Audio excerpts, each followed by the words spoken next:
vyama vingi vinakosa wataalamu, kwa maana ya kwamba kutokana na uwezo wa vyama vingi vinakosa uwezo wa kuajiri wataalamu, especially labda wahasibu ambao ni professionals, wana labda wenye CPA. Lakini pia ni eneo lingine ambalo linapelekea vyama vingi kupata hati zisizo hati mbaya au hati chafu ni kutokufuata taratibu au sheria zilizowekwa, especially katika maeneo ya utumiaji wa fedha na utoaji wa taarifa za fedha. Nina changamoto kidogo kuhusu uandaji wa taarifa za mwisho wa mwaka, na bahati nzuri katika siku hii ya kwanza mada ya pili inahusu uandaji wa taarifa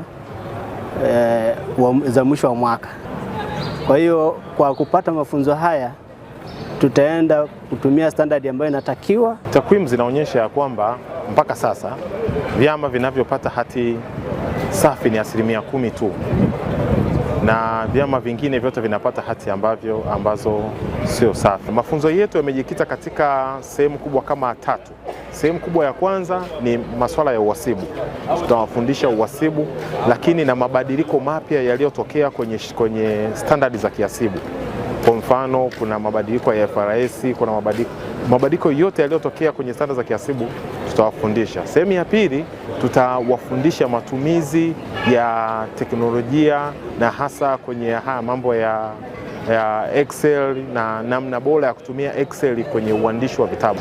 Katika vyama tulivyokagua mwaka 24-25 vilikuwa ni vyama 4878.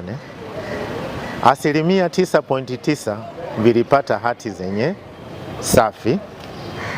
Asilimia 73 vilipata hati yenye shaka. Asilimia 4 vilipata hati isiyo na maoni, na asilimia 16 vilipata hati mbaya. Hii ina maana bado tuko mbali, kwa maana ya kwamba wazisome dosari zilizopo, lakini waweze kufanya marekebisho ili kuweza kupata hati safi.